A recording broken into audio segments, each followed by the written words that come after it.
yeah. So yeah, Judd Nelson was the oldest, wasn't he? So and then yeah. So did you have anything to say about Nelson? Yeah, I was going to say, did you know that he actually enrolled himself into high school for his what do you call it? For his research. So he was a Yeah, 25-year-old posing as a high school student, and I yeah. think he actually In like enrolled. just yeah, like every '80s film.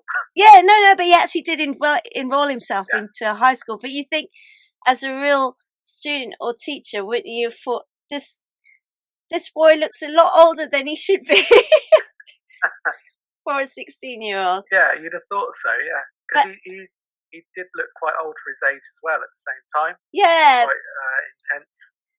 but then you do get like teenage boys that can look very manly. Does that make sense? Yeah. And but I always did question, like, did he? So he was actually playing that character. Um, Oh, so he played the character in the high school he enrolled in. yeah, I think he wanted Yeah. to see how people would respond to him. Okay. I've heard. I have heard he's a little bit like that in some of his roles. He's a bit kind of Method. yeah. Is he Method. really? He seems like a nice guy, but I just thought that was a bit extreme. Like, so he must It's have a had bit to, extreme, yeah, for a John Hughes film, isn't it? yeah, and so Yeah. I'm assuming he probably had to do all the homework and stuff on top of all that line learning and all that. But yeah, so that's what I was going to say about that. Is there oh, what's funny about that film is, I mean, it always kind of takes me back to like how I felt as a teenager. You know, when you feel awkward Yeah. and you feel like you don't fit in, and you want to get on with everyone, you want everyone to accept you, and but then there's all these boundaries, like, you know, you can't hang out with these people because they're the cool ones and you're never going to be part of them. And do you know what I mean? You kind of identify Yeah. that. But then as an adult, when you see it as an adult, you think, um, especially now when I watch it, I think, God, it's too white. They're just all white kids. There's no, does that Yeah. make sense? I suppose it's kind of some of them are quite affluent, aren't they? So there's a couple of the characters that are quite. So maybe it's that kind of school where everyone's a bit well off. But you Yeah, have that in a lot of high school American high school films. It always seemed to be people who were quite well off really. So yeah, Judd Nelson seems to be the exception, isn't he? yeah. He's like He's the yeah, which kind of brings us. I was going to talk about Pretty in Pink, but we can talk about that afterwards quickly if you want. yeah, Um, but I'm sure. I mean, do you have anything to say about the Breakfast Club? I'm trying to think of other points I can talk about, but I can't yeah. right Well, now. I was So. just wondering, was there any particular character that you more identified with? Ah, that's interesting. Um, I don't know. Like, I guess, to be honest, if I'm really honest, I would have really wanted to have been the popular girl, like Claire. Yeah, Um, yeah, Molly Ringwald. yeah, but then also Yeah, she's snobby, isn't she? And her parents get her everything she wants. So, and I wouldn't say I was who was she playing? Ali Sheedy. I wouldn't say I was her. Definitely not her. yeah, Um, I think I would probably be able to relate more, even though he's a boy, to the Michael Scott. Is it Michael Scott Hall? yeah. Uh, Anthony Michael Ah, Hall. that's it, Anthony Michael Yeah, Hall. Because um, I always wanted to do well, but I was dyslexic, and I am dyslexic, so I really struggled at school. But I was always trying to be like the one who gets really good marks and stuff, and I could yeah, never do that. So in a way, I guess, but then I didn't feel pressure or anything. I wasn't that extreme. Whereas I did remember, because I went to a girls' school, I do remember girls who were always like A, B, B, B, and I was really jealous of them. Um, but that was partly to do with my dyslexia. But then I realized that one or two of them, especially one of them, she had a nervous breakdown when she was like 16. And she yeah. was an I mean, eight. it can be a lot of pressure to keep. Once you get up to that level, you have to keep it up. Yeah. Don't And she was you? Yeah, 15, 16. So this was during her GCSE years. which, because I remember thinking this girl's always getting A's and B's, and I was secretly quite envious of her. And then you realise that actually, I mean, her parents seemed like really lovely people. I didn't know what her childhood was like. And I met the parents, and they seemed absolutely lovely. But I do think she must have had a lot of pressure from them put on Yeah, her, because she was always getting A star, A star, A star. And I just think, how the hell can you be constantly getting A star, or A's and A's and A's? So, so I kind of see the pressure from that he would have been under, but I can't say that I really identified with any of them, really, because I was really quiet, and I sort of yeah. kept myself to myself, especially as I got more to that I sort of mean, teen maybe a 16 little years. bit of Ali Sheedy, not as weird, but a bit No, introverted. yeah, a little Yeah, bit. I mean, I definitely identified with yeah, her in that she was like, she felt awkward and out of place. yeah. And You uh, didn't eat sugar sandwiches. no, I was never. I'm. Not, I know it sounds weird, but I was never a rebel. I never went through that phase of being the wild child. Um, so That surprises me. really, I No, think I'm kidding. I think I did that maybe like a lot later, maybe my late 20s. So Yeah, I made up for it all my 30s, whereas in my 20s, early 20s, I was definitely not. Yeah, you can always relate to that kind of awkwardness. I don't know, what one did you relate to the most? I guess a little bit of Maybe a bit of Ali everyone. Sheedy. Yeah, Yeah, bit of Ali Sheedy, and then yeah, a bit of Anthony Michael Hall as well. yeah, Uh, because I mean, he feels a bit of pressure, but he's at the same time he's not kind of a massively high achiever, is he? And he sort of almost sabotages himself a little bit because he yeah, wants to get away from being sort of seen as a geek. yeah. And Yeah, I tell you the ones I didn't identify with, and I found very hard to kind of relate to. It was the Emilio Estevez yeah, character and the Judd Nelson one, because the Emilio Estevez was like the top-notch athlete, wasn't he? He was the yeah, wrestler, and his dad was putting on yeah, and pressure. he's get yeah very a lot of pressure from his dad. Yeah, That and seems a lot more like an American stereotype, though. I think. yeah, Yeah, because they weren't very. I mean, I remember when I was at school, they weren't very sports orientated. It's only been since maybe the millennium and afterwards that they've sort of started realizing that the kids aren't doing enough exercise and they need to. yeah, Whereas the Americans have always emphasized that actually physical activity, like PE, is really important. So they always did a lot more than we did, if that makes sense. So that's why I probably couldn't relate to him as much. And Bender, who Judd Nelson played, um, yeah, I thought, I'll be really honest, the first time I saw him, I thought this guy's a real prick. I hate him. yeah, But you can kind of relate to maybe being the others, like, oh, this guy's yeah. constantly. I mean, because he got that sense that he's from a slightly abusive Well, that's household as it. well. And then you Um, realize towards the end why he's the way he is. His yeah, parents are basically abusing, well, especially his dad, um, and they completely ignore him. So he's kind of acting out, and also he's got like some mental illness problems, doesn't he? Because the yeah. teacher goes through, and that's going to bring. Is there anything you want to say about them as well before I talk about the teacher? No, you can talk about the teacher. He's quite an iconic character, isn't Yeah, he? that guy, the actor, was actually a really lovely guy, but I hated him. I thought he was a horrible man. Yeah. He's a horrible man. Yeah, he's sort of there are teachers like that, or that people might recognise that in some teachers that they've had who weren't quite as good, Yeah, where they but kind have of you revel had? in the I've power that never they have. come across a teacher like that. I, I mean, it was in the 90s as well, but I didn't come across teachers like that. But he really was really nasty, especially to Bender. Yeah, And I don't know. if that ever happened. Maybe more before the 90s. I don't know. Did you ever have? I think that was I quite mean, extreme. not to that extreme. Because he was really But nasty yeah, to him, even though he was like a wild child and being really, really out of order. yeah. Um, you could tell But he, you can get teachers that have maybe a dislike to certain students, and obviously maybe the students do, have that kind of side to them where yeah, they're bringing it on slightly, but at the same time, some teachers can have their own kind of agenda sometimes yeah. against I tell particular you what's students. funny is that's funny that you said that because I remember, and you probably have a story like this as well.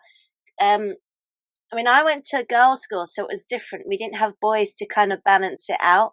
So the girls, when they're Yeah, in an environment all together, especially when they're growing up and they're going through puberty and stuff, the girls were really, really bitchy, like really backstabby, horrible at yeah, times. I mean, there were cat fights and all sorts, but it just wasn't a nice environment, and especially at that age because everyone's going through, growing up yeah. and it was just Emotion, your hormones and everything is playing yeah, a it's part as well, aren't they? all over the place. But I remember one girl did a CDT lesson, which is where where you make things. It was kind of part of the Yeah, technology, and because they used to mix the classes kind of towards year 8, year 9 upwards, whereas before in year 7 you stayed in your form class more. Um, and I remember one girl actually really fancied our teacher at the time, who was a really young guy. And you think, actually, now I don't think that would happen. Um, but she really fancied him. But the thing is that she was always trying to get his attention by playing up. Do you know what I mean? Like she was yeah, yeah. being I can see that. really obnoxious. Not obnoxious. She was Yeah, just like, talking back at him, and he'd be like, basically telling her off, saying, stop doing that, and should basically try and egg him on even more to get a reaction out of him. yeah. And so I kind of see her as being a bit of a bender in a way. But then you think they're I actually think just acting a out lot of for schools did attention. have, yeah. I Yeah. mean, I had a few sort of half benders. Did you That's a bit, really? yeah, half benders. Yeah, a few. Yeah, there was always troubled kids, or that would be quite have some violent moments. And there was one kid that brought a knife into school and threatened one of the teachers. Really? Yeah, and I mean, remarkably, he didn't get kicked out of the school. He got like suspended and a warning. But I mean, these days he'd just be straight out and to probably into juvenile detention Yeah, yeah, somewhere. yeah. I Yeah, remember when I was in primary school, I can't remember what year it was, but there was this one boy that came into our class and he caused, oh my God, I remember him causing so much like disruption, and he got expelled eventually.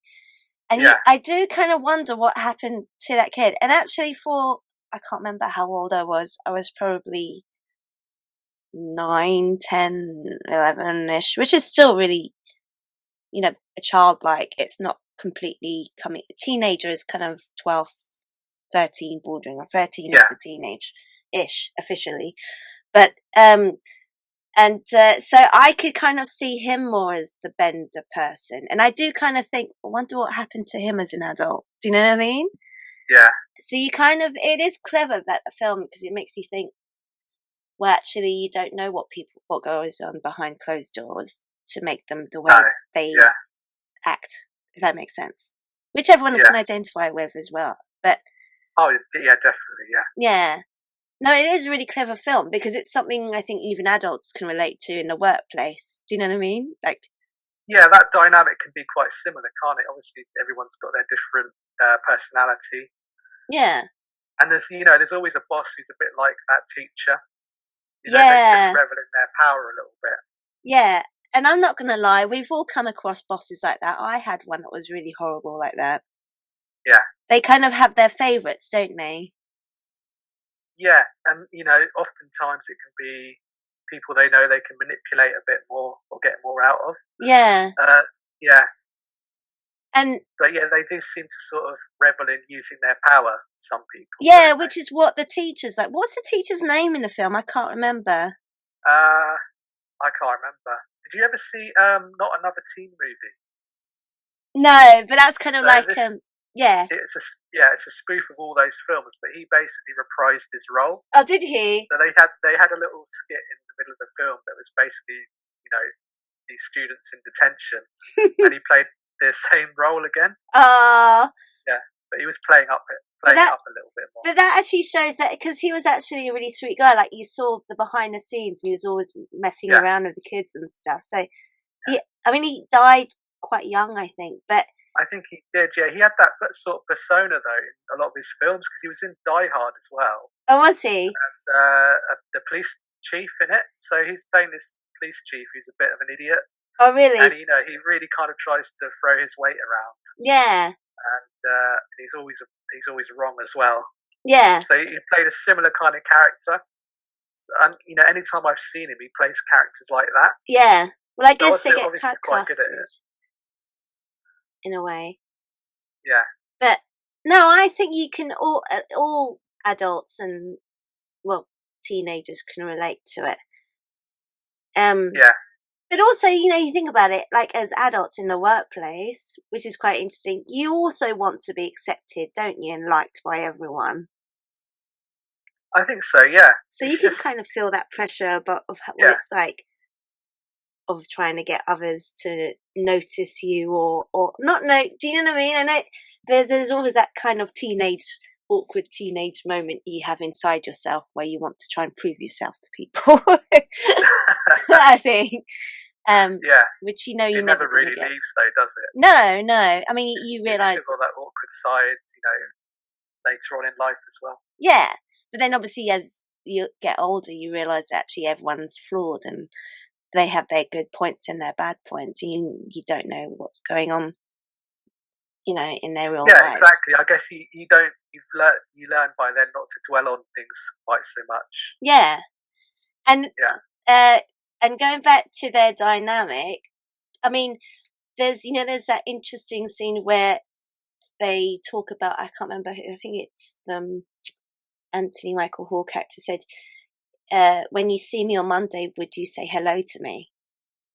Yeah. And the Molly Ringwood Claire character says, honestly, no. Like, Yeah. And it does kind of make you think, because they're not surrounded by their peers, then they can be who they really are. Do you know what I mean? Around That's themselves. Yeah. Whereas when they're in their everyday situation and they hang out with their certain group, they have to appear to act a certain way. If that makes sense. Because it's almost like survival instinct, isn't it? So, yeah. If she engages with this geek, then she's going to get ostracized from her clique. Yeah. No, you can definitely. Self-survival. Yeah. Which school is kind of like, isn't it? It's learning about that. Yeah. Sort of dynamic. So, which goes on anyway, I think. But is there anything? What did you think of the soundtrack? Oh, I love the soundtrack. The soundtrack's amazing, but it's so 80s, right? Yeah. And then obviously the most famous song, Simple Minds. Don't forget about me. Do the opening. Hey. Yeah. It is really good. Yeah. So every time that song starts in my head, it's It's a really good song for the opening, though, isn't it? Yeah.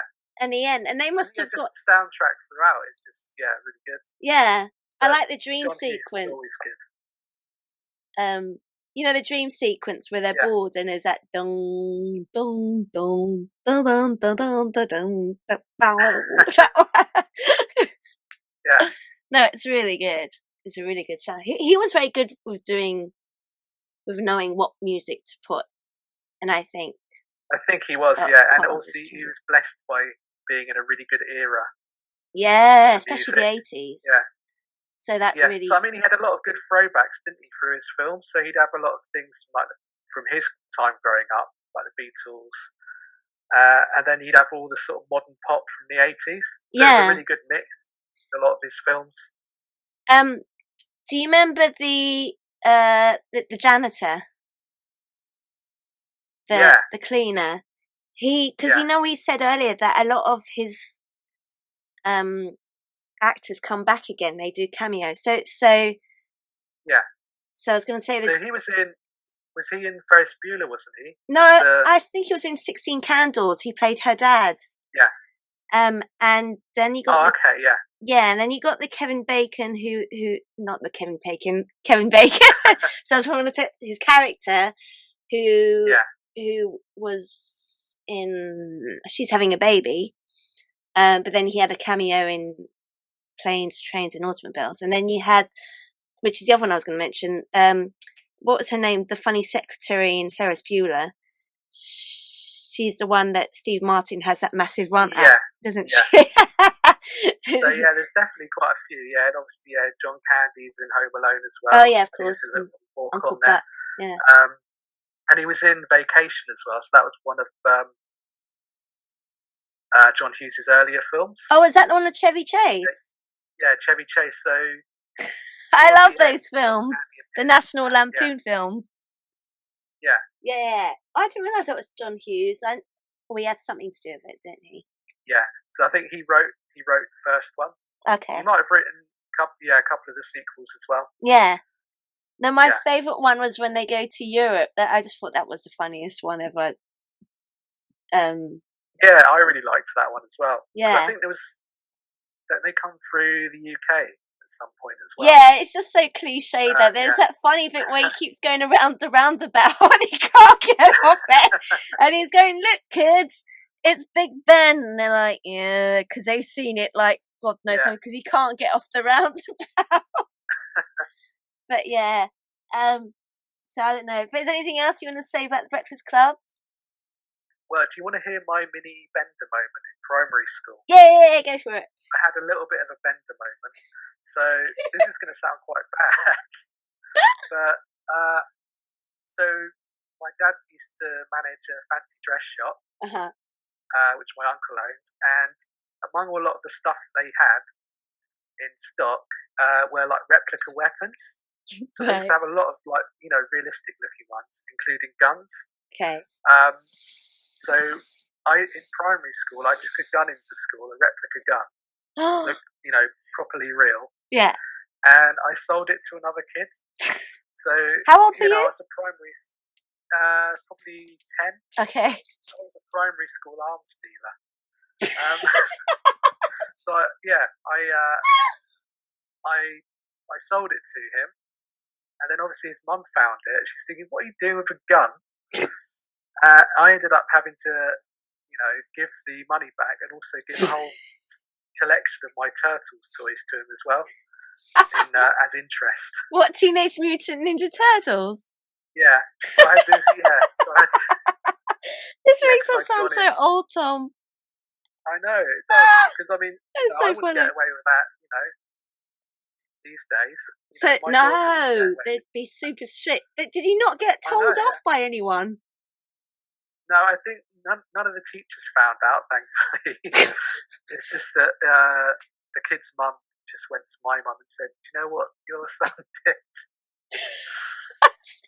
Sounds really bad. I did have my moments through school, but then maybe it was just the time where kids got away with a lot more. Well, I was going to say, it wouldn't work now because everyone would be super on edge with guns and knives and all that stuff. Yeah. But also a few years after that, my dad's place, they stopped doing those replica guns because someone borrowed one and then tried to rob a bank with it. No. So, really? Yeah. So, because they're proper replicas, the sort of thing you'd see in a movie. Yeah. And they could fire blanks as well. But yeah, so they just put a stop to that. And these days you just wouldn't be able to do that anyway. No. So that's your Bender moment, is it? That was probably my biggest Bender moment as a 10-year-old. You do. Who do you think in the film? Who did you have the most empathy for? when you realise, when there's that bit where they all talk about what their real lives are like at home and their parents. Yeah, I guess I maybe Anthony Michael Hall, maybe, Yeah. because I think the Bender character is kind of like an extreme version of that archetype. Um, I didn't feel that much sympathy for Molly Ringwald's No, character, I even though didn't. she I has didn't those. like her that she was kind of saying, yeah, Yeah, because her parents were like the Richies, weren't they? And they were like giving her whatever yeah, she wanted. I didn't relate to her as much. Like, I didn't think I had anything to feel bad for her because she was getting everything she wanted without even working for it. She was asking for her dad, yeah, and he just gave it. exactly. Yeah, yeah, Whereas you could more with the others. I think towards the end I related more to the Judd. I mean, I'm not related to him. I felt most empathy for Judd Nelson. Um, but I liked how Ali Sheedy, because she's kind of really quiet throughout, isn't she? And then she sort of yeah. I mean, you don't know have what a her great thing. deal of knowledge about what she's really like, but obviously she does come out of her shell a bit. Yeah, Um, but yeah, I did identify with her in terms of being, an introvert, being kind of on the outside looking in. yeah. Although I was never that weird. No, I no, never, no. She was. Yeah, that's not a good combination for a sandwich, was making it? your dandruff come out your Yeah. head and stuff like that. And what does she have in her sandwich? She has a sugar sandwich, doesn't she? So she just pours a whole massive amount of sugar on these two slices of bread. So she had like a learning disability that wouldn't have helped probably. Not very good nutrition. No, not really. Not good for the attention either. All that sugar. I was asking you, who was the one you had the most empathy towards in terms of their problems with their family? I think in terms of family problems, I guess Bender again maybe because it's even though it's a bit of an extreme kind of view of that kind of upbringing. Yeah. Obviously he's got a very troubled upbringing. He's he does alienate himself by his behaviour, but he's Mm. also when you're a kid that's not got much money, you tend to get ostracized in places where maybe everyone else is a bit more affluent. Yeah. So all the other characters seem to be quite, from quite wealthy families, but he's not. No. Which So I think I can see that side. Yeah, which I think is part of the reason he's playing up, isn't he? yeah. And then he sort of almost resigned himself to the fact that he's going to follow in his dad's footsteps and not, really Achieve make anything. something of himself. Yeah. What did you think of the Emilio Estevet's character? I like his dad. His dad seemed like a real bully as well, didn't he? Yeah, I mean that one definitely because it's more a very kind of American archetype. I didn't particularly get it quite as much. No. He's good in it. Like they're all really good in it. So you kind of find them all engaging in some way. Yeah. But yeah, I didn't empathize, hugely with his character. No. Did I was going to say something really interesting before we go on to a couple of others and films that I liked of John Hughes. The scene at the beginning and the end when they all get dropped off by their parents, apart from Bender who walks in, and Ali Sheedy gets picked up, doesn't she, and dropped off. But the did you know that actually, what's his name? I keep forgetting his name. Anthony Michael Hall. That in the car, that really is his mum and his brother or sister. Yeah. Oh, okay. Yeah, I think I vaguely remember hearing that. Yeah, it's his. It's a little girl, isn't it? It's but yeah, that really is his mum and his sister. So that must have been quite strange for him, but yeah, that's the kind of thing John Hughes used to do, really, wasn't it? Yeah, so, quite interesting. But fair enough. Yeah. So shall we move on to a few more? Yeah. Unless there's anything else you want to say about the Breakfast Club, no. No, it's okay. So, which other John Hughes films do you like? So the other, there's probably a couple more. It's Pretty in Pink and Oh, and actually, I was going to say she's having a baby, but I haven't seen it in such a long time. I can't really relate to it, so I should watch Yeah, it that's again. one I've never really. That's I more don't of an think I've seen adulty it in film. ages. That one, yeah, Yeah, I don't know why. That's not the film that stands out the most to me of his. But it would either be, I was going to talk about Pretty in Pink and 16 Candles. yeah. So, So yeah, both really good soundtracks. Again, yeah. And you know what's yeah, funny is that you said about how in the Breakfast Club that there's that real divide between the rich kids and the poor kids. Is that the situation's kind of flipped because in Pretty in Pink, she's the poor kid, isn't she? And she's kind yeah, of going to the the school which is full of rich kids, and they're all kind of basically picking on her and John Cryer, who's her Ducky. yeah. Ducky. Why didn't she just go with Ducky? I know. Ducky loved her. He Yeah, was so sweet, and you think actually you would never ever get a kid dressed like that now, would you? And I was like, he was no. so cool, Ducky. Why did you go? Why didn't you go with him? And you went with the other one, the rich one. She's probably thinking ahead. Yeah. So, did you watch Pretty in Pink? I've watched that. Yeah, I haven't watched it in ages though. Yeah, it was. But I do. Yeah, I do remember enjoying it. It was Anthony McCartney, Yeah, who at the time was like, Andrew McCarthy. oh, Yeah, Andrew McCarthy, that's it. Who was like the teenage yeah. heartthrob at the time. He was part of what they called the Brat Pack. Yeah, because he was in a few of Yeah. it. Oh, was he? I didn't realise.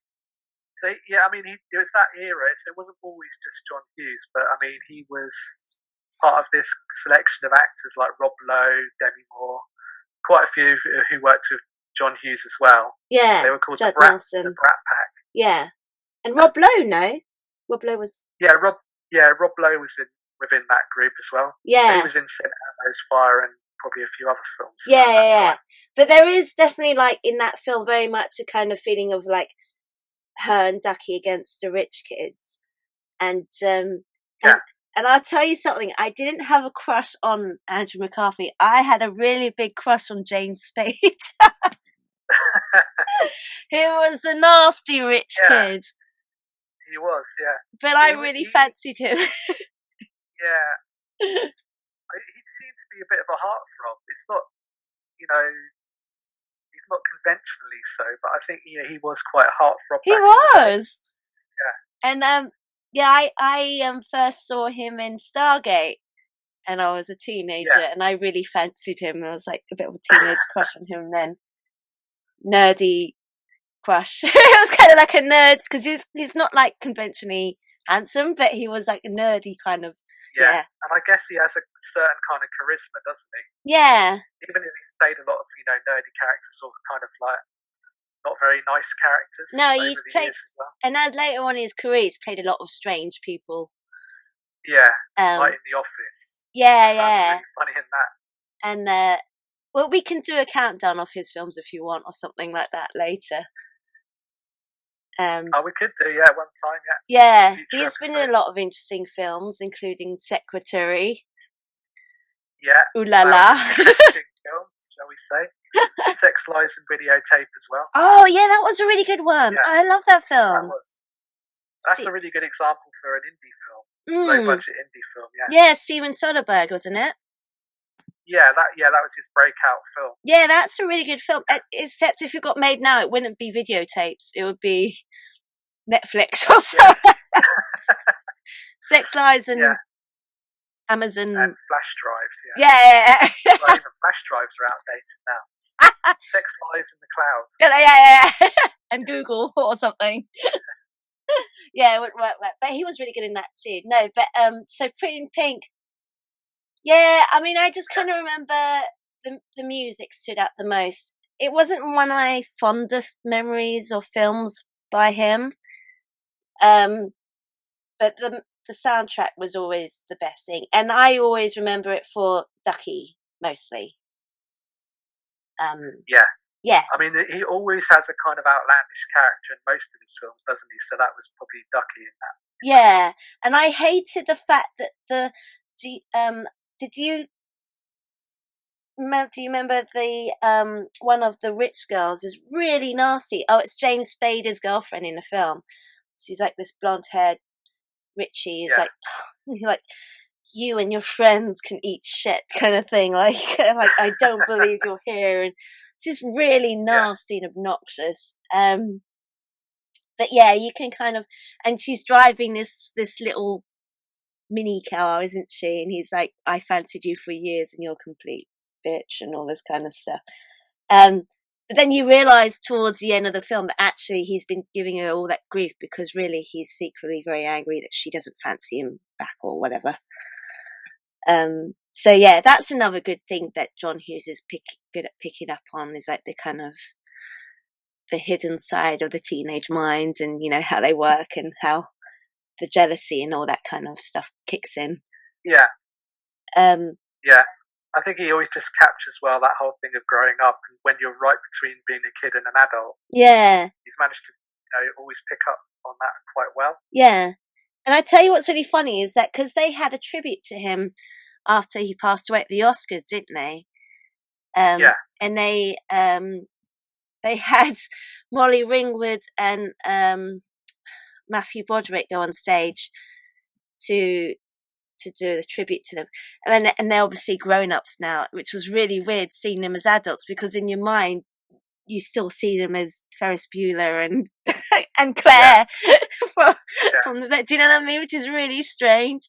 It is. I mean, particularly Molly Ringwald, because at sort of 1990, she just seemed to disappear. So Yeah, yeah, and Ali Sheedy was another big sort of 80s girl as well, wasn't she? And then yeah, she kind of yeah. She's vanished. been in a few other films. Yeah, But she was a big one in the 80s as well. So yeah. But yeah, Pretty in Pink wasn't that big with me. I just remember the soundtrack was really good, and I remember James Spader and Ducky. But yeah, I tell you what I do remember, and I absolutely feel hated it, like really couldn't stand it, was her dress, her prom dress at the end, like because she made it, which is part of like the thing behind it because she's poor and yeah. etc. But I was like, I still thought she could have done a better job with the dress. I was like, Yeah, that's a she's not going to be a terrible. seamstress, is she? That was a terrible dress. Like, couldn't you have done something better? I mean, I know you got limited funds, but it really wasn't the best dress at all. So you wouldn't go out, cosplaying as Molly Ringwald. No. I like the hat.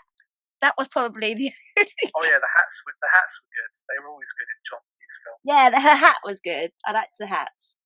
That was about it. Um, Yeah, was never really a Pink fan, especially of her dress. The dress is the bit that really, I know it sounds weird, is the bit that really upsets me the most about that film. It's like, I can't watch that film because it all leads up to that terrible dress she wears at the end. So yeah, but is there anything you want to say about Pretty in Pink before we go on to 16 Candles? no, I think that's good. So tell us a little bit about 16 Candles then. So did 16 Candles, was that her first film of John Hughes?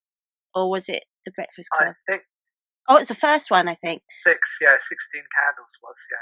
Yeah, because there's also sort of like a cameo. Well, it's not a cameo, but it's a small part for Anthony Michael Hall, isn't he? Yeah, that might have been one of his first as Yeah, well. it was. And then that's when Yeah, they decided to cast him as one of the main protagonists in The Breakfast Club. But I remember his character in that film was so cringeworthy, Tom. He's like, he's just really, really cringeworthy, crushing on her, but it's so like tacky. Do you know what I mean? I mean, you can always yeah, come across like where you're in school and there was the younger boy who was trying to sort of put his moves on you, and you're just like, just go away, leave me alone, stop embarrassing me and yourself. And he's trying to play up to his friends, and but like, yeah, that's the thing I hated the most about him. But I remember the most about that film thinking, God, how good looking was that boy that she fancied? He was really handsome. yeah. I think he was another one of those actors that sort of just seemed to disappear. Yeah, I read about him. Yeah, He did a couple films. He maybe 2 or 3 films, and then he realised Hollywood wasn't for him, and he just went off to be a furniture maker. So he's just living a quiet life. Oh yeah, I remember hearing that. Yeah, so he was just like, yeah, this isn't for me. I don't think. But he was like a really big teenage heartthrob, and you can understand why, because even as an adult, you saw, oh, why wasn't there a boy like that in my school? I was like, yeah. But then, that's all like, it's kind of like a teenage film sort of fantasy, isn't it? Because really, and I'm not gonna lie, I mean, she turned 16 and he's going off to college, isn't he? There's no way, like, you think about it, in school, that a guy like that would sort of be interested, to be honest, in a girl, or have any, or even look at you. Do you know what I mean? Yeah. It's that kind of fantasy. No, it's a little bit, thing about it. I think if he's a couple of years older than her in the film, then obviously he's, she's still a minor. Yeah, in his eyes. Yeah. There was. But they used to have a lot more of that in the 80s, didn't they? Yeah, I didn't think it was a little such bit a big. more kind of, there's a lot of films with 16-year-olds dating slightly older men. Yeah. Yeah. Which maybe had a lot to do with the way society viewed things at the time. Possibly. Yeah, I think so. Yeah. But I was going to say, maybe. Yeah, there were 2 things I was going to bring up about that film. One, because I've seen on YouTube they've shown it to millenniums, like people born in the as in the 2000s. Gen Z, yeah. And then it's interesting here from their perspective, like, that's so wrong. Like, there's so many things wrong about that film. Like, one, there's the exchange student. I mean, come on, Tom, that's like yeah, I was just going to bring that up. Yeah, that's been quite problematic. You take it away. You can explain that bit, the exchange student. Well, so who is he? His character is called Long Duck Dong. Which is really bad. It is, but it's just a depiction of him as well. And obviously, I think the actor himself has said in retrospect he kind of regrets the role. Yeah. It's difficult though. It's one of those things. Obviously, it's at the time, and this was quite normal. And it was funny then, wasn't it? It wasn't like they didn't do it to upset anyone. It was genuinely funny for that time. But it's really socially awkward to watch now, because you think, this is so racist. It's playing up to the stereotypical view of. But it was the era, wasn't it? So yeah, and at the same time, he was this aspiring actor, and you get offered a role which doesn't always come the way of like an Asian American actor. So no, take it, it's a big film. And you did see many, like I was going to say, we notice in all of the films in the 80s, there's barely no black people or Chinese people, really. No, because I remember, it was quite a sort of, quite a rare thing, when I was growing up, when you'd see, like the guy who was in the Goonies and. Oh yeah, the Japanese kid. Yeah. Short Round. Short Round. He was my favourite in the Goonies with all the gadgets, and his dad was exactly the same. And he was in Indiana Jones as well. So I liked him in both those films, and he was like the cool gadget kid. Yeah. In the Goonies. So there weren't that many roles, and even though a lot of them had these sort of quite bad stereotypes back then, at the same time these actors sort of, say, well, this was the role offered to me. And I was aspiring to, have make an impact and have a career. I took it. So you take the money, don't you? I think if it's the same thing now, then a lot of actors might have second thoughts. But back then it was just. But it'd be different now. That wouldn't happen as much now, I think. And I think with writers would be able to get away with those kind of things. Yeah,